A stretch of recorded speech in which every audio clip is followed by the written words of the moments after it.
tant qu'historien de l'Empire ottoman, effectivement, je commencerai par dire que la Grande Guerre, la Première Guerre mondiale, est avant tout européenne et que même si elle s'est exportée à l'Est et dans le Levant, ce qu'on appelle aujourd'hui le Moyen-Orient, c'est en fait sur la Somme et à Verdun plutôt qu'aux Dardanelles ou en Palestine que les principaux théâtres de la guerre se sont situés et que les grands enjeux ont été décidés.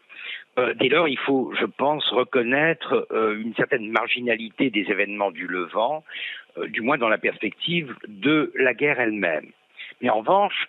les conséquences de la guerre dans cette région, c'est-à-dire dans le Levant, dans l'Est, dans les Balkans, dans le Levant, sont loin d'être secondaires ou marginaux ou marginales, puisque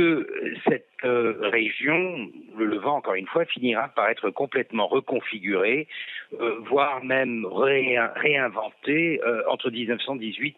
et 1923. Je pense que je soulignerai 3 points principaux que je considère particulièrement importants et significatifs. Tout d'abord, évidemment, l'effondrement de l'Empire ottoman et la naissance de ses cendres d'une Turquie républicaine calquée sur le modèle européen de l'État-nation.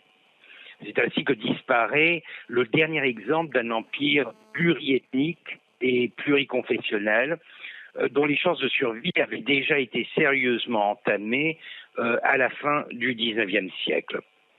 Deuxième point que je soulignerai, c'est le revirement remarquable, voire exceptionnel, de 1918-1923, que cette refonte de l'Empire ottoman, devenu désormais un empire, un État-nation, constitue. En effet, d'un empire défait et en grande partie occupé, naît une résistance nationaliste aussi inattendue que puissante, qui parvient à complètement retourner la situation à son avantage. Du vae victis, en quelque sorte, du traité de Sèvres en 1920, à la reconnaissance du traité de Lausanne de 1923, cette nouvelle Turquie est le seul pays vaincu qui finit par ressortir presque vainqueur de cette épreuve. Enfin, troisième et dernier point, l'importance de cette transformation pour l'avenir de la région dans l'entre-deux-guerres, mais aussi après la fin de la Seconde Guerre mondiale.